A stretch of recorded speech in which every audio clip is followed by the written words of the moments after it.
Hey there, happy Friday. It's 11 a.m. and it's time for another episode of CHGO Bears presented by PointsBet. Use promo code CHGO when you sign up to get two risk-free bets up to $2,000. What's going on? I'm your host today, Will DeWitt. To wrap up this week, joined with me is Nicholas Moreano. Nick, how you doing? I know you have softball coming up next week. I know you've been practicing. You've been tweeting about it, but I'm excited to kind of wrap up this week with a recap episode of pretty much this entire offseason because, man, it's been busy. It has been busy, but like you mentioned, softball Monday night, looking to go 2-0.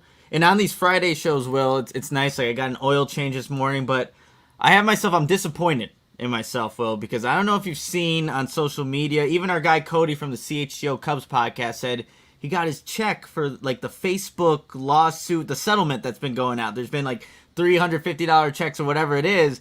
And I looked back to see if I got that email.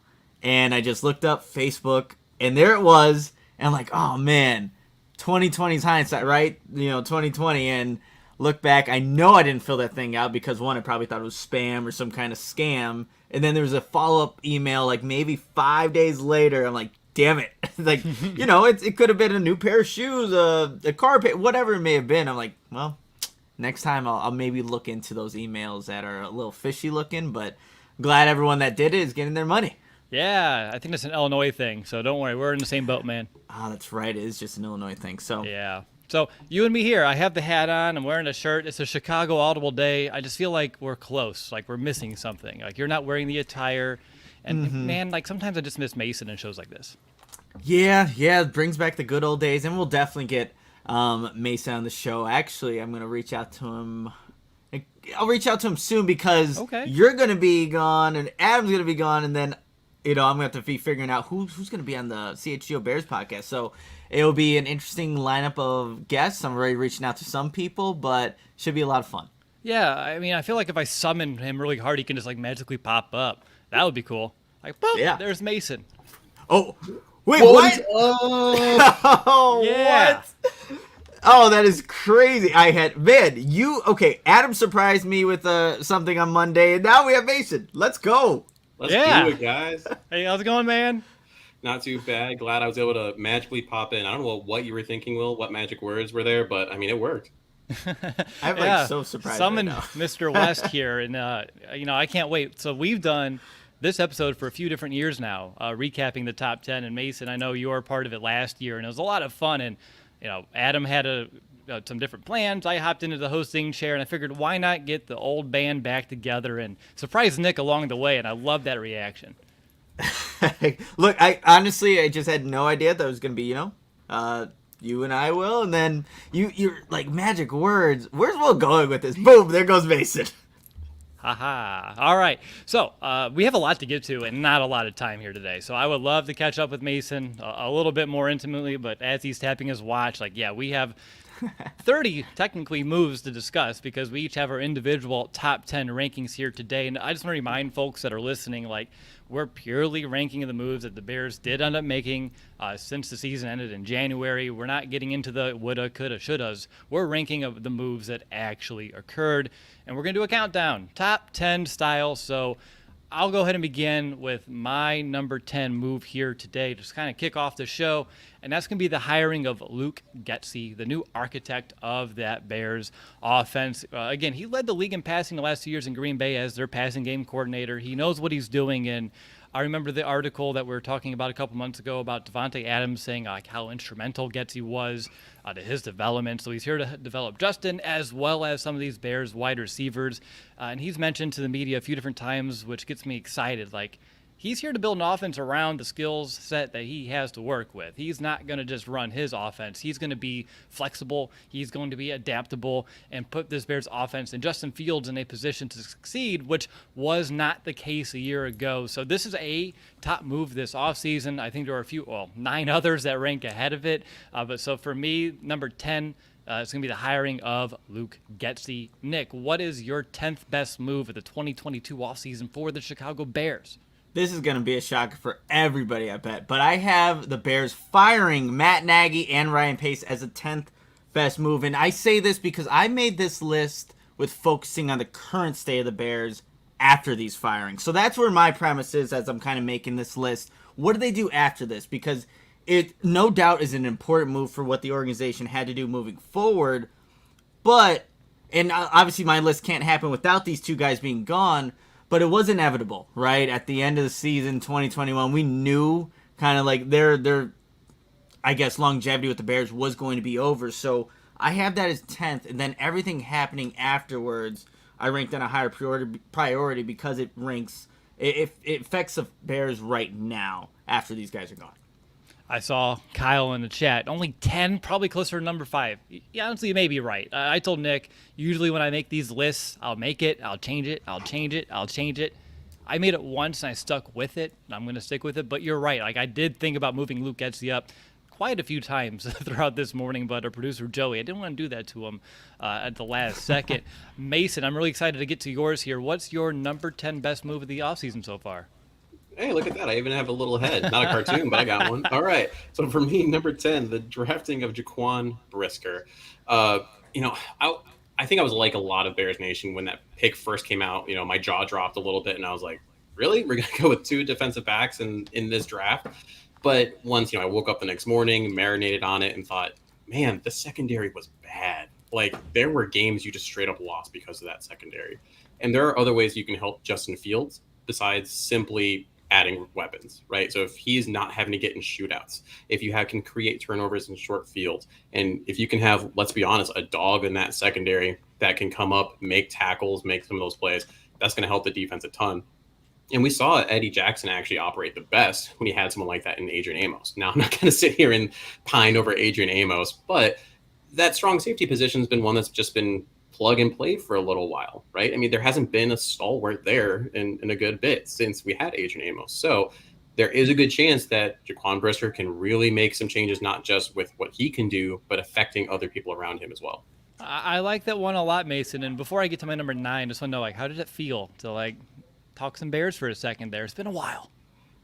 Honestly, I think my patients are getting sick of it because I don't have that outlet anymore to just talk Bears. I got some fantasy football leagues going on that's kind of hitting it, but man, it felt good. It felt real good. Yeah, I just saw it in your eyes. You're like, yes, finally, been waiting. I know we've been texting for a few weeks trying to find a way to make it work, and I'm glad today worked out the way that it has. But getting into my number 9, it may sound familiar, but I have the Bears drafting Jaquan Brisker with my 9th best move of the offseason here. And Mason, you hit on a lot of the good points that I had here to kind of bring up. The fact that he is an Adrian Amos type of player. I talked about it on this podcast previously, how big of a mistake it's really been.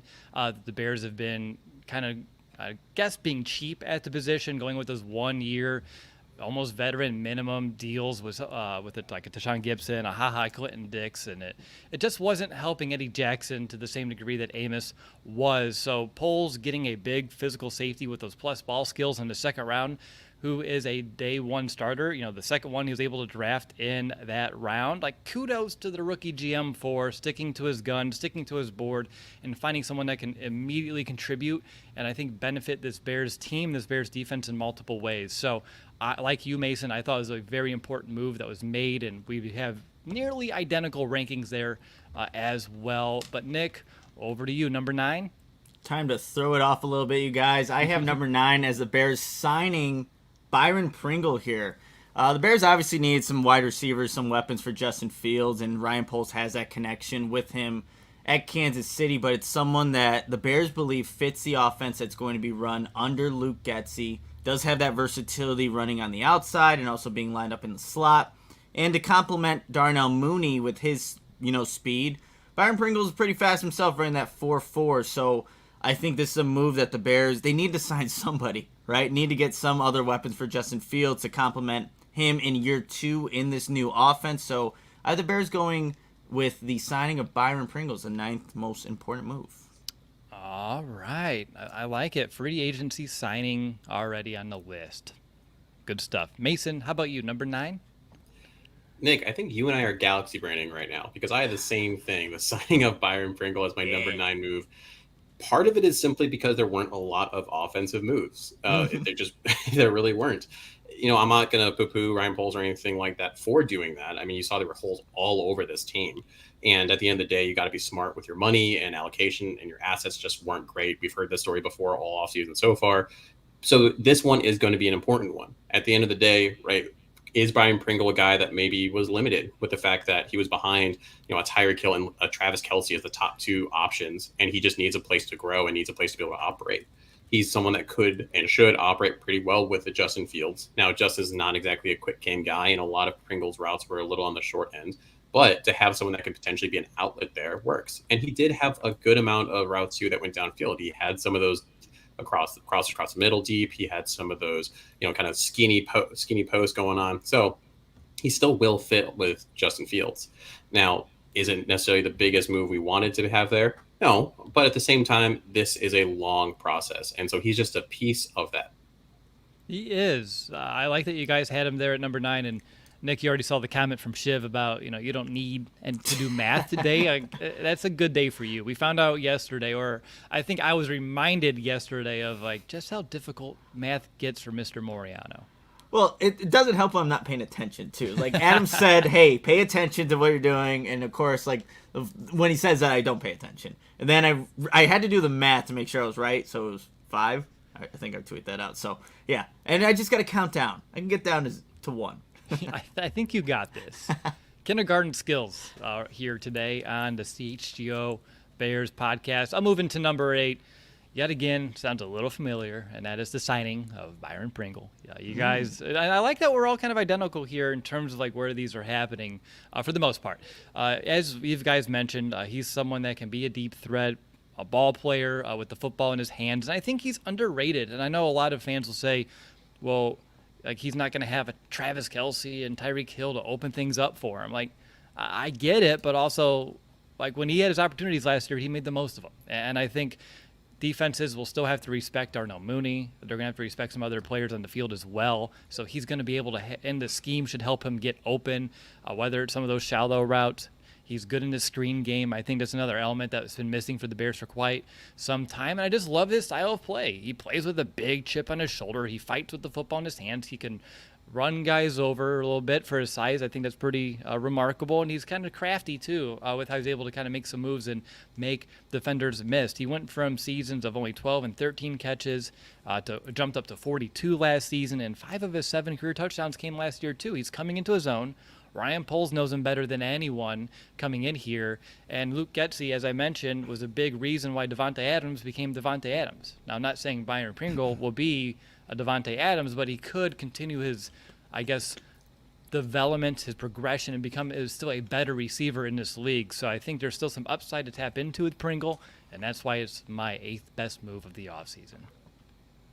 Alrighty, well, I'll kick this off with my 8th best, and I have the Bears signing Justin Jones. We know how important this 3-tech position is in Matt Eberflus's defense, now Alan Williams' defense, and although he isn't Larry Ogunjobi, he is the guy that is going to play this all-important role, and at just 25 years old, the Bears did sign him to a 2-year, $12 million contract, so they do have faith in a guy like Justin Jones. If he can stay healthy, I don't know if he's the obviously he's not the absolute guy they wanted there, but now he needs to be because of what the circumstance that the Bears are in. But look, when the 3-tech has been nailed into our heads as much as it has been this offseason from all the defensive coordinators, the defensive staff from the Bears, I had to prioritize the signing of the one guy that is going to play this position in Justin Jones. So he is number 8 for me.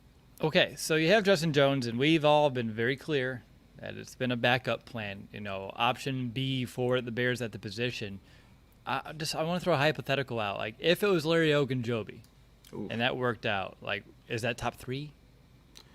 Maybe not on my list, but it's right outside of it. It's definitely top 5 for sure. He's got to be up there just because of the fact, that would have been the first move, big money. It would have been a stamp more so on Ryan Poles, this is where we're going and this is what I'm doing, more so than even necessarily the impact of the player himself. But we've also heard so much about how important that position is, though. This is one of the most, if not the most important position on this Eberflus-esque Tampa, Lovey, etc. defense. So it's got to be, I would agree, it's probably a top 5.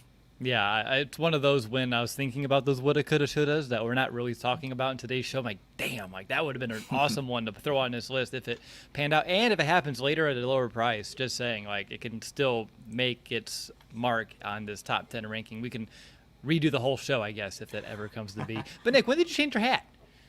Oh wow! I'm surprised you didn't know. Well, it was when Mason was, I think, the number 9 move, and it was just a full screen. And I learned from the last time I outed, I think, was it Adam or somebody? I was like, oh look, Adam's going off screen. I didn't say anything. I just went off, changed the hat. Now it's Throwback Flashback Friday for the Chicago Audible. It's like some of those videos that they'll show you, and like people change their clothes. You know, you have no idea. Like, pay attention to like the rabbit, and then like everyone changing their outfit. Right? You don't even know. Like the brain is remarkable that way, and I didn't even notice the hat until a couple of seconds ago. But anywho, number 7. Getting back to our countdown, I have the Bears signing Lucas Patrick as my 7th. Whoa! I don't get to give my number. We got to get Mason's in here. Oh, we're not going to do my 8. Jeez, I know I'm just popping in here. No one heard that. I did not give it away yet. Mason. Gosh, Nick's hat threw me all off, guys. Number 8. At number 8, the first subtraction from my list was not signing James Daniels. So you can look at this a couple different ways. James Daniels, second-round draft pick, did he live up to that expectation? At times, yes. At times, no. When I look back on James Daniels' career, I think of 2 main things, or 3.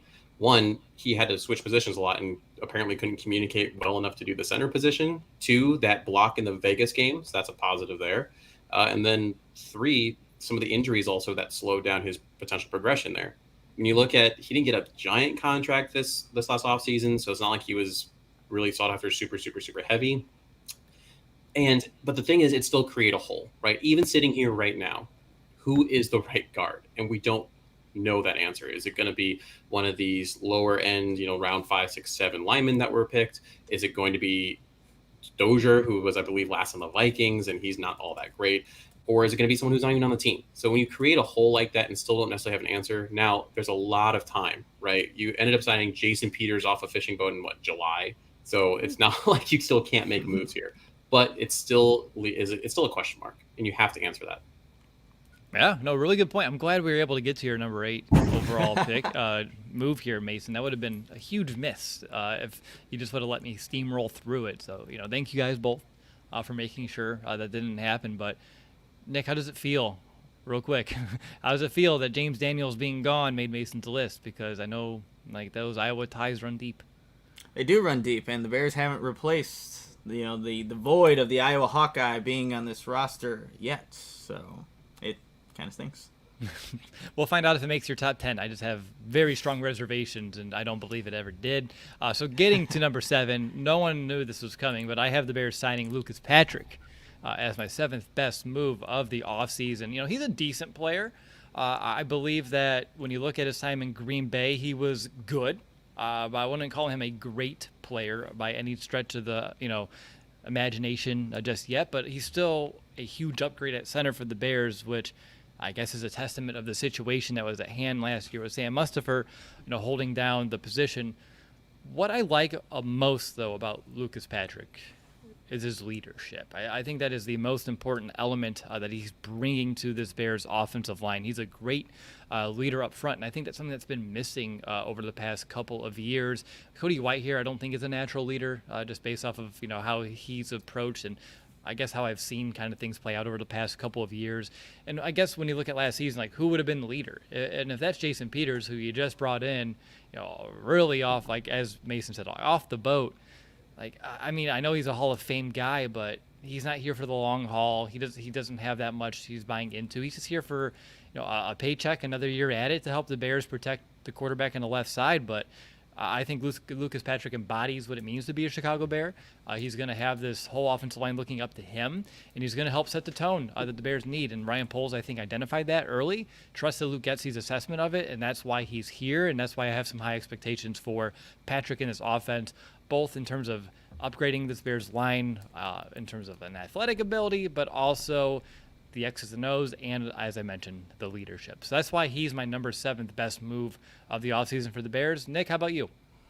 All right, number 7, I have the Bears drafting Kyler Gordon as the 7th best offseason move. It's Ryan Poles' first pick, you guys, and he went with his his board, his best player available, and just drafted a day one starter opposite of Jalen Johnson. So anytime you can do that with your first pick when it's not a first round pick, you will definitely take that. And he's hopefully a building block in this regime, this coaching staff, this new era of Bears moving forward, and someone that can create those turnovers that the Bears are looking for that they didn't create at a high enough level the last 2 seasons. So drafting Kyler Gordon, and he's already showing some good things in rookie mini camp and OTAs thus far. So having him there, knowing that he's going to be a piece for you, if again everything plans out, that is a nice piece to have, especially when you have Jalen Johnson on the opposite side. And real quickly, just want to give a shout out to Chase over here who loves the show.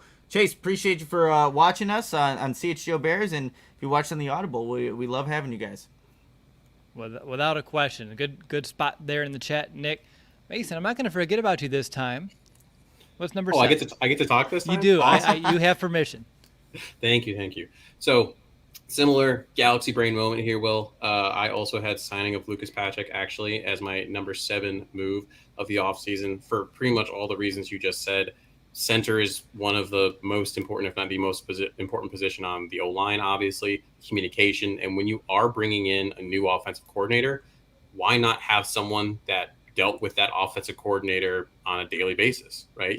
And we've seen that there's a lot of connections that are being made this offseason with some of the moves. For example, one I know that didn't make my top 10 was the signing of St. Brown, but he's going to know that offense in theory a little bit better than a Pringle's going to, or even if obviously a Velus Jones or any of these guys. So having that familiarity is going to be really helpful at a position where communication and leadership is so key. And you've already seen it paying these mini dividends, right? You hear these stories coming out about how well he's speaking, about how he's screaming at the end of a mini camp play, things like that. And that's just the stuff that guys are going to attach to. Now, it's not like he was exactly a top end free agent signing or anything like that, but he could pan out to be a very solid signing. And that's what you need when you're going through this rebuild, retool, however you want to put it. How do you want to put it? How do you look at it? I look at it, I do see it as a rebuild. I think the retool thing is you're slapping a coat of paint on it and going from there.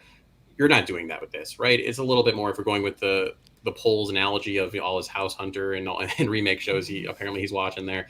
You're doing a little bit more stuff, right? You're with the foundational aspect of it. And he said this, we've said this, hopefully people are realizing it's a multi-year thing, right? It's not just to flip it around, because that's how you get in trouble financially and with your assets, and you don't need that. All right, good stuff there. We're almost into the top 5, but before we do, I just want to let you know that the best way that you can support CHGO is to download the PointsBet app and use code CHGO when you sign up. And if you do that right now, you'll get 2 risk-free bets up to $2,000. But that's not it. If you make a $50 or more first-time deposit, you'll receive a free CHGO membership, which unlocks all of our web content, and you'll even get a free shirt of your choice from the CHGO locker. That's $2,000 in free bets, a free CHGO membership, and a free t-shirt from the CHGO locker, all for making a more than $50 first-time deposit at PointsBet. If you have any questions, email pointsbet@allchgo.com, and our team will help you out. Your home for live in-play betting just got even better. Introducing PointsBet's new feature, Live NBA Same Game Parlay. For the first time ever, you can build the perfect live NBA Same Game Parlay only with PointsBet. Combine your favorite bets anytime during the game, and if you want more, you can also boost your live Same Game Parlays. Watch live, parlay live, and boost live with PointsBet. And now, sign up is available online in Illinois. You can download the PointsBet app right now and register your account from start to finish, all from your phone. So what are you waiting for? Once the game starts, don't just bet. Live your bet life with PointsBet. Gambling problem? Call 1-800-522-4700. All right, Chicago sports fans, if you aren't a member of our CHGO family, what are you waiting for at this point? Members will have access to all of our premium content from all of our great writers. You also get a free t-shirt of your choice when you become a member. Be a good time to go get the CHGO Bears shirt or any of the cool shirts that we have on allchgo.com. And you also get access to the members-only Discord, the CHGO Lounge. And, of course, we have podcasts and live shows on every team every day. And you never know who's going to pop up magically on a show from time to time, like Mason is here. So come join this amazing family that is constantly growing here at CHGO. All right, you're listening to the CHGO Bears podcast. It's Friday, May 20th. We are rolling through this offseason, and it's happened so fast, and that's why we're recapping the top 10 moves that we've seen. I'm going to say so far because Poles always says, like, the work is not over. And I'm at number 6. And that, for me, is the entire third day of the NFL draft, and that is trading back, because Ryan Poles worked some of that magic, kind of like I did earlier to bring Mason on, to turn 3 picks into 8. Woo! He gave the Bears that youth infusion that it was just so needed. Multiple offensive linemen to develop, right? Braxton Jones, high upside. Zachary Thomas, potential player who can slide into guard and start right away. Doug Kramer, a center to develop under Lucas Patrick. You got a starting punter in Trenton Gill, a potential diamond in the rough, and Dominic Robinson, a running back with huge receiving upside, and Treston Ebner. And Elijah Hicks at safety can be a potential steal after dropping due to a foot injury in the East-West Shrine game practice that made him apparently fall off the radars, even though he is a very talented player. So that entire third day to me is just such a win for the Bears. We talked about it really before Ryan Poles is hired. Like, the amount of draft capital for the Bears entering this offseason was not enough for what this Bears team needed. And after not having a first-round pick, after not trading back in the second round, we were all nervous. Like, okay, what is this strategy actually going to look like? He's not trading down. He's not getting additional picks. And then he found a way to do what he did. Again, 3 picks into 8 on day 3, and he got a lot of players that I think I like, and I'm buying into the upside. And with this coaching staff, I would expect a few of these to develop. And if we've talked about it, if he can hit on 50% of these picks, the Bears are going to be a much better team for it down the road. So the magic that Poles did on day 3, to me, is worthy of being a top offseason move overall. So that's why it's number 6 for me. Nick, how about you? What's number 6? I like that one, Will. I have the Bears signing Lucas Patrick as my number 6 move. Signed a 2-year, $8 million contract, so not the biggest money, and he wasn't the best player at that position. But this move, why it's so important to me, it has to deal with the quarterback, right? Providing stability at that center position, but more importantly, like I said, it helps Justin Fields making the calls at the line of scrimmage. But you mentioned earlier too, Will, I don't want to rehash too much of what you guys said about Lucas Patrick, but he helps this offensive line and all the other players around it. You have a better player playing the center position than Sam Mustipher, but what he talked about in his press conference at House Hall a couple days ago is that when the younger players go up to him, he feels like he needs to have the right answers every single time. So it's competition within himself to be a better player, not only on the field, but off the field as well. So I really like what Lucas Patrick brings to this offense, and also having that continuity with Luke Getsy so he can help those guys also learn that system a little bit easier. So signing Lucas Patrick is my number 6 most important move. I did see in the chat from Rob's firearm safety that I forgot Carter, the lineman out of Southern. So definitely want to make sure I mention him, which, by the way, just pull up his bio on Southern's website, and he's from White Castle, Louisiana. Yes, he is. Which is a fun town name, to say the least. But yeah, Lucas Patrick, again, very identical, 6 and 7, kind of interchangeable there. But yeah, we all agree he's definitely a top move here for all the reasons we mentioned. Mason, over to you. What's the last move before we get into our top 5? So here I put the hiring of Luke Getsy. I think that's going to be very important for multiple reasons. Already touched on a little bit here, but going even back to Lucas Patrick when he talked, saying how he took Devontae Adams, who struggled his first couple of years in the league, and he was the wide receiver coach, and helped him become Devontae Adams. Then he moved into the QB room and helped Aaron Rodgers. I mean, obviously Aaron Rodgers was already a bad man, but helped him even more so. Apparently, own the Chicago Bears. So when you have someone that can make moves like that, who has a bit of the tree he has, that's going to be very important. One thing I did really like was when you actually, if you listen to a Hogan Johns, that when they interviewed Matt Bowen, one thing that Matt Bowen talked about was how it's not a bad thing to make it easy for your quarterback. But one thing that the Packers offense does is most of their offense is easy reads, right? It's easy, one boom, boom, boom. And then you take your chances. You grow off it. You become multiple off of that. One of the problems is, at least with the last regime, everything was way too complicated. Why? It doesn't have to be rocket science, right? Get the ball into your playmakers' hands, move the chains, score touchdowns. And that's what Luke Getsy is going to do. Simple reads, get Justin comfortable, We've already heard reports about, Justin on the move a lot, which we were clamoring for all year last year. And so if Luke Getsy and his scheme can do a lot, it's going to make up for a lot of the issues that in theory we were seeing. Because no, there's not a lot of star power coming out of this wide receiver group. But do you really need that? Or at least for now, do you need that if the scheme can help? Yep, the scheme, and I believe, and I said it earlier too, it's two-parted. Scheme, but the ability to develop and lead. And that's something that was missing so much under the previous staff, previous regime, and I think the lack of stubbornness too. There's so much to like about bringing in Luke Getsy, a lot of upside. I know, Nick, we talked about it yesterday. It's some of those unknowns still, but the potential is there, and it's only May 20th. I can look at it with a very optimistic lens. Let's get into officially our top 5 here. And with my 5, Nick, you know that number pretty well now, right? I do. All right, my 5th best move of the offseason is my first detraction, and that's actually trading away Khalil Mack. This was Ryan Pohl's first, I'm going to call a big boy decision to set up the Bears for the future, to kind of expedite that.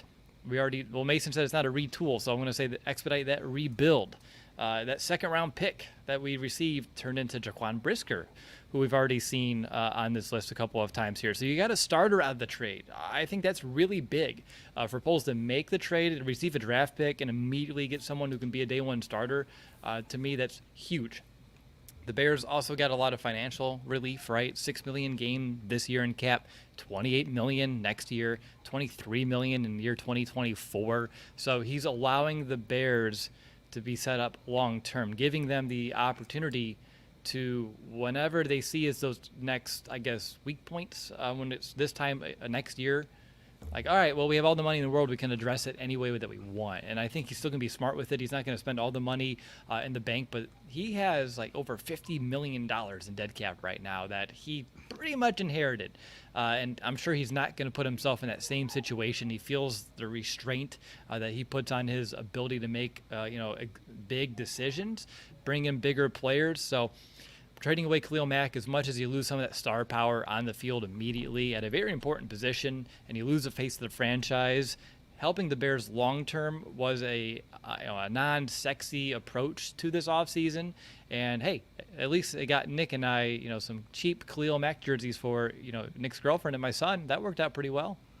Yeah, and I can't get them. It's literally right there out of arm's reach. But, yeah, it was like, what, $5 or wherever it was. But actually number 5 is also trading away Khalil Mack for myself. So I don't even have to rehash a lot of what you said, Will, because you did a fantastic job with it. The only thing I'll add, too, is that it gives other guys like a Trevis Gibson opportunities to really showcase their abilities. Yes, the move hurt. As Brenda said in the chat here, like, seeing a guy like that leave, it's going to hurt a Bears fan base. And I remember when we did that live show, that reaction show, Will, it was like weird. Khalil Mack's no longer on the Bears, a guy that meant so much when you initially got him, and especially what he did in the first game. But number 5, for all the same reasons that you kind of pointed out to, Will, is why he's a number 5 move on this most important offseason moves.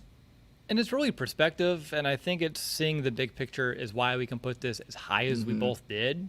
Because if you would have told us a couple of months ago before this happened, like, hey, one of your top best moves that you're going to do this year is trading away, like, arguably your best player. Like, okay. And we're like, oh, okay, sure. But it makes a lot of sense here. Mason, are we galaxy braining over here or not so much? Not so much, because for me, I had my 5th one as actually the hiring of Matt Eberflus. Right. So you could argue this might be a little low on the list because, it's your head coach. But at the end of the day, I think I'll explain later why some of the other moves are a little bit higher. But this is still important, right? It's still a top 5 move because of the mentality, right? It's a shift from what had been happening recently. You had this, in theory, offensive mind with Matt Nagy. We're going to, make Mitch the next coming of whoever you want him to be, but it just didn't happen. Didn't work out. And you went for a coach who actually, if you recall, was when we did our little coaching search, he was one of my guys. You went with a guy who it's more about the culture, right? The tone setter. And we hear that with all his acronyms, the M&Ms and, Motor Mean and all that stuff, right? The principles that he's got going on. And that's something that if we're looking back, we clamored for. We saw too many times on the defense, right, where a receiver was down and not touched. What's going on there? There's too many times where we're asking for an offensive lineman to finish a block that wasn't finished, a wide receiver to block for Justin Fields downfield. I think everyone knows who I'm talking about there. You got to finish the plays, right? And you got to have a certain mentality, and Matt Eberflus is bringing that in. Now, if you could do that and surround yourself with good people, and if you can develop these next couple of years, you don't worry as much about potential turnover. Your offensive coordinator leaving for for other coaching positions, everything like that. Because you can look at teams like the Ravens, who have just always been good, and that's because they have such a solid piece there. And I truly think Matt Eberflus can be that. And getting back to what the principles were really when the Bears are the best recently. I mean, they had the best record against Green Bay during that Lovey era. I mean, near the end, that's ultimately got him fired. But for a while there, it was real nice to be able to beat them consistently. And a lot of that is simply mentality and culture. The rest will take care of itself if you can fill it with the right minds around you and the right players. Very well said. I know this spoiler. It's on my list here eventually, but you really, you put it in a very good perspective there, Mason, and I really appreciate it. And he was one of your guys. You're not wrong. Like, he was on there, and he wasn't one of my guys because I was down here. I get most of the Indianapolis news, and it wasn't great. And my buddies around here who watch the Colts are like, I don't know, but they don't. I guess you don't really know too much about your defensive coordinators, right? Like, you just see the results on the field, and they were good, but there are times where they just thought he was a little too passive, but he's not calling plays. So that's something that, we don't have to worry about all too much. We'll see if Alan Williams has his own twist and his own aggressive mindset that I'm hopeful he will still in this defense, even when you have a lead in the fourth quarter. But let's get into our fourth, and then we'll get into our top three, which I'm really excited to get to. My fourth best move of the offseason for the Bears is drafting Kyler Gordon. Nick, you hit on a lot of good points. I'll keep mine brief, but your first pick, as general manager of the Chicago Bears, you get a starter at a huge position of need. No more Kendall, Ville, open door, playing outside corner for you, someone that the defenses can just pick on, or offenses can pick on time and time again. And what you see with Gordon, both at college as well, we're already seeing at practice, and Nick, you can attest what more than I can, is that his athleticism is just off the charts. He stands out in that regard, just so much. He has the ball skills that the Bears have been lacking at the position as well. That's a huge plus and something that really just ties everything that we've heard all offseason together about the importance of takeaways, the importance of being in this defense. And hey, there's Nick's caricature there as well. But I just really like Kyler Gordon and what he's going to be able to provide this defense overall. The Bears could have went wide receiver or offensive line there. That was what everyone was pushing for with that pick. But Ryan Poles stayed true to his word, true to his board, and found himself a quality starter that can be a staple in this Bears defense for years. And I think sticking to his guns a bit was something that I respect, and that's why Gordon, not why he's fourth, but everything that Gordon brings to the table too is why he's my fourth best move of the offseason for the Bears. And we'll go over to Nick now. What's your fourth best? I have as the fourth best move the Bears hiring Luke Getsy. Look, this all goes in coincides with Justin Fields and what he can do for him. And this offense, getting the ball out quick, fixing up the footwork, the release even, making it a little bit quicker. Like, that's all for Justin Fields to make this jump in year two that everyone's really expecting of him to take. Matt Eberflus has said it. Justin Fields has said it. Ryan Poles has said it. Like, they expect to see that from Justin Fields. And Luke Getsy's offense is going to be a big part of if and when that happens for Fields as he enters year two in the NFL. So what he can bring in terms of the wide zone and what he can do for these running backs and just getting the playmakers that the Bears do have involved and puts them in just position to make plays, that's going to be huge. Because if Luke Getsy isn't the guy that Bears fans are hoping that he is, then this can be a very bad marriage, because then you're going to go into year three with a third offensive coordinator? Like, potentially if it goes sour the worst possible direction, that would just, it doesn't matter who the quarterback is. It's just not a good situation to be in. You need Luke Getsy to be a very important part of what the Bears offense needs and what he can bring to the overall team in terms of scoring and making the Bears competitive. So hiring Luke Getsy is the fourth most important move for me. Can we just take a second and appreciate the fact that for the first time in a long time, the Bears are going to have an actual offensive coordinator? Yeah, that's For we real. can appreciate that. Yeah. Yeah, because even though the Bears had it in title, whether it be Mark Helfrich or, geez, who was it even last year? See, like the fact, like, Bill Lazor. Bill yeah, Zimmer.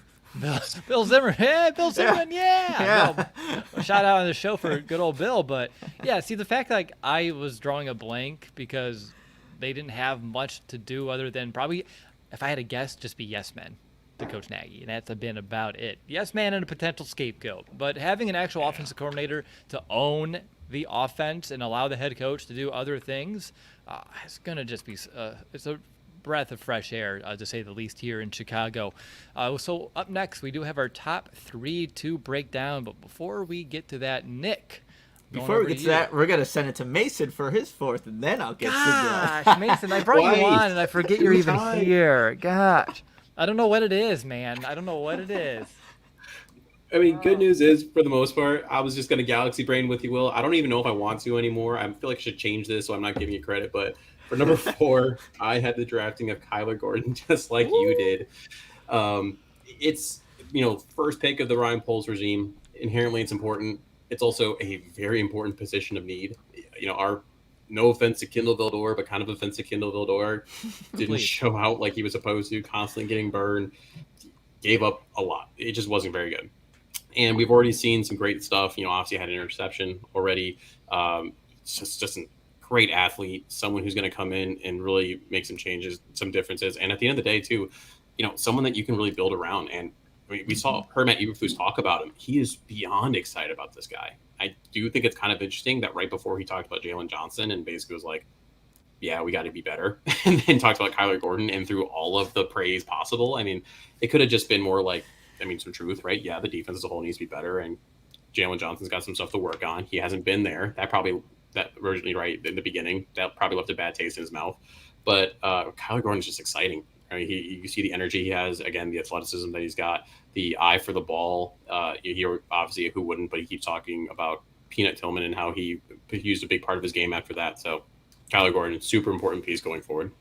Yeah, you should have changed it because I just let you down twice. Like, strike 3, man. I don't know what's going to happen if I get a strike 3 here, but it's not going to be pretty. No, it won't, but that's okay. Will, you're just really hyped up about PointsBet and what it does for CHGO.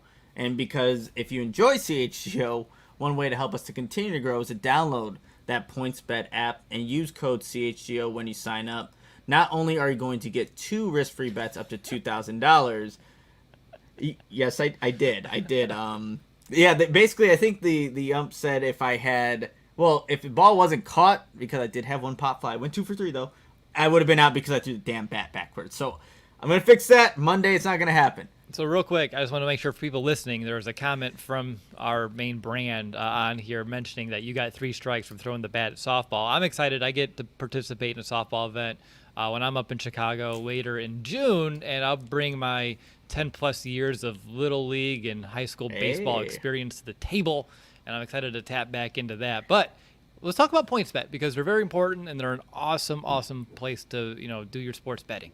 Yeah, exactly, because if you get 2 risk-free bets if you use that code CHGO, and you get it up to $2,000. But if you make a $50 or more first-time deposit, you'll receive a free CHGO membership, which unlocks all of our web content, and you'll even get a free shirt of your choice from the CHGO locker. If you have any questions, you can email pointsbet@allchgo.com, and we'll help you out. And in case you missed it, online sign-up is available in Illinois. You'll be signing up with the fastest sportsbook, easier than ever, so you can start living your bet life in seconds. So what are you waiting for? Once the game starts, don't just bet. Live your bet life with PointsBet. Gambling problem? Call 1-800-522-4700. All right, I'm not going to fumble this exchange. We're jumping into the top 3 here, and my third best move. And by the way, my top 3, I'm going to call it's a trickle-up effect since we're counting down and we're going towards number 1. So every move is going to build upon itself here in terms of how we got here. So my third best move is hiring Matt Eberflus, Coach Flus. He is obviously, I already said it, he wasn't my top option when we were looking into candidates, but he's He sold me. I'm 100% bought into what he's selling, and I'm 100% in coach's corner. He's going to be that CEO type of head coach. He's going to be able to focus on the whole team. I love he's giving autonomy to Luke Getsy and head coach Alan Williams to kind of own their own kind of pieces of the puzzle here, their own sides of the football. And he could have easily, brought in Alan Williams, who he worked with in Indianapolis, and said, all right, you're my defensive coordinator, but I still run the defense. Sound familiar about the offense? Kinda. But he didn't do it. Like, he said, hey, you're here, but you know the scheme. We have identical philosophies, but feel free to put your own stamp on it. I think that amount of trust, I really respect that he can bring someone in and trust them to do that and have the humility to kind of let it go and own his new job of being the head coach of the Chicago Bears. And he's going to be leveraging that defensive expertise to help both sides of the ball. He's going to give some advice here and there for both Williams. And he's already mentioned, like, hey, I can help Justin too. We can sit in that room and I can say, here's how defense is attacking you. Here are the weaknesses. And here's the why. I hate to say it, but the why behind what the defense is doing there as well. Mason, you hit so well on the culture that he's building. I don't need to rehash it all. And I think I talked about it yesterday too on the podcast, how big of a fan I am and how important I believe that's going to be towards the success. Like, he's going to be able to have guys playing at a high level. He's already has a proven track record of getting the most out of, the non-elite players that he's had to work with throughout his entire coaching career. This is going to be a culture of accountability. He's not going to take any BS, and spearheading the culture shift is going to have a lot of what I'm going to call positive ramifications. And that's why Coach Eberflus, I think, was the one that Ryan Poles wanted to bring in. And I just am a big fan of this move. And the more time that passes, the more I like Coach Flus. And he's going to give this team tough love. And I think tough love is going to be needed. And he's going to be respected. He's going to command that respect. And that top to bottom leadership is going to pay off. I just have a gut feeling that you're gonna see a team that's not making those mental mistakes, not shooting themselves in the foot. How many times last year, guys, in our preview shows, like, all right, well, is it really the Bears versus the opponent, or is it the Bears versus the Bears? And it's always the Bears versus the Bears. And that should be a thing of the past here with Coach Eberflus at the wheel. So he's my third best move the Bears made this offseason, and I can keep gushing about him, but I don't think that's warranted here. So let's go over to Nick. What's your third best move? Well, I'm going to save everybody some time. I also have Matt Eberflus as the third best move here. The only thing, and I don't even know if I'm really adding to this, just seeing what the practices have looked like in person, and whether it's voluntary minicamp, rookie minicamp, OTAs, there is a sense of pace. He is working these guys. Like you mentioned, like how disciplined this team is going to be. I don't think you're going to see those personal foul penalties. I don't think you're going to see guys losing themselves within a game and playing with their emotions to where it's going to be detrimental to the overall team. I don't get a sense that that's going to happen under Matt Eberflus and his guidance now that he is the head coach of the Chicago Bears. So I'll keep it brief, but I have number 3, the hiring of Matt Eberflus. I saw Brendan in the chat. I love how similar the lists are. It's interesting because we came up with a list of around 20 moves the Bears have made, and we made them independently and sent it to the producer ahead of time to keep it as organic as possible. And, when Nick and I have been podcasting together for over 6 years, Mason for over a year, we all think similar, but I think we all bring something a little different to the table. But I appreciate that comment.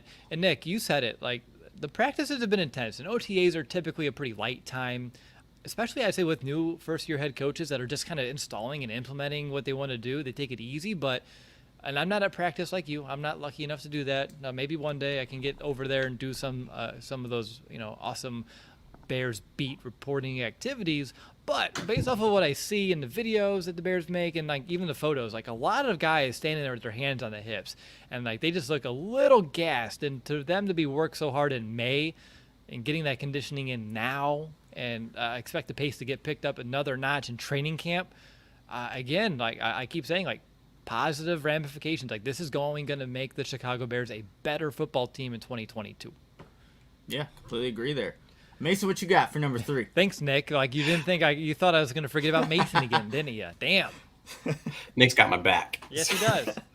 So for number 3, this one's a little higher than you guys had it. I had the trading of Khalil Mack as my third biggest move of this offseason. Now, don't get me wrong. This was the right move. He really wasn't the same since that Dolphins game where he hurt his ankle, and really the whole entire Bears just fell apart in that Miami Heat. But it's really two pronged. One's emotional. Let's be real. I mean, that first game coming out, doing what he did against the Packers, it set a tone that really helped the entire that 2018 season, and we were hoping for that to continue. Now, the other prong of that is it really did show where this team was and ultimately the direction they were going to go. They showed the past is the past. We are moving forward. That's a big move.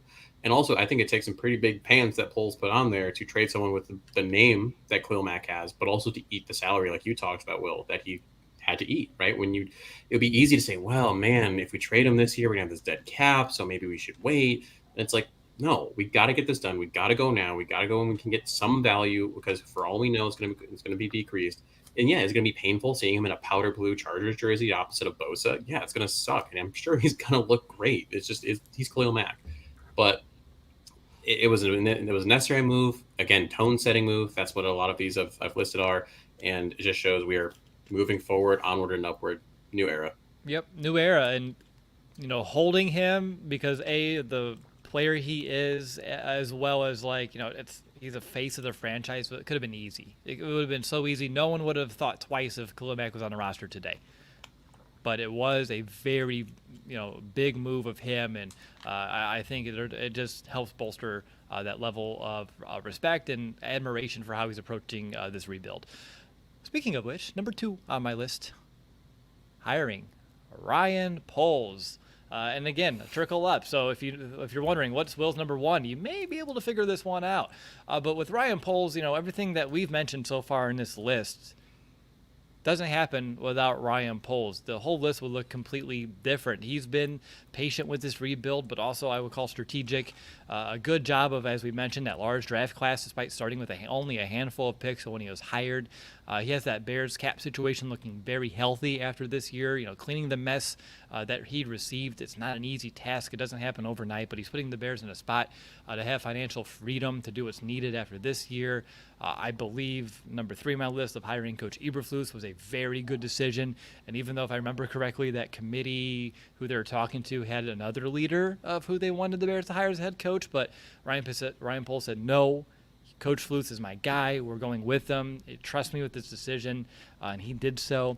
And on top of that, too, we've talked about previously in the show, how, I guess, burned we've been in the past with the previous regime and how we couldn't trust anything that they told the media, told the fan base. But that's totally different with Ryan Poles. He's stayed true to his word at every single turn. And for all those reasons, I think, King Poles, right, Mason? King Poles is here, and he's number 2 on my list. And he could be number 1, but I think there's one more move that's most important that I'll get to in a minute. But, Nick, over to you. What's the second best move of the offseason? Well, we've been doing this for quite a while now, this podcasting stuff. And I also have number 2 as the Bears hiring Ryan Poles. Dang. For me, yeah, I know, shocking. But he brings in Ian Cunningham, the assistant GM. As you said, obviously hires Matt Eberflus, makes all the trades on day 3 of the draft, traded Khalil Mack. He decided what was best for this team, not re-signing Bilal Nichols, James Daniels, so those kind of bigger decisions that you have to do as a general manager. But this is huge for the Bears moving forward. If he's the right guy for this team, he can turn it around. If he's not, it's going to be just like the last regime or the previous one, or you can keep going back and back into the past of, Bears management that just hasn't had success. So he is fundamental to what the Bears are hopefully going to do in this new era of football here and maybe make them more competitive. And he said it in his very first introductory press conference, we take back the North.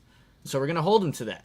And now I don't know if that's necessarily what they're going to do in year 1 in the Eberflus and Poles era, but they're inching towards doing that. And it starts with Ryan Poles. Yep. 100% agreed. I was going to just keep gushing about him, but I stopped myself because if I did, I would have forgot. Mason, number 2. Number 2 for me is going to be the firing of Ryan Pace and Matt Nagy. Thought process being the rest of this doesn't happen if you don't do that, right? At least not in this way. I mean, you're not getting Lucas Getsy. You're not getting, obviously, hiring a Matt Eberflus. You're probably, I would doubt you're drafting Kyler Gordon. You're not trading Khalil Mack, any of these things.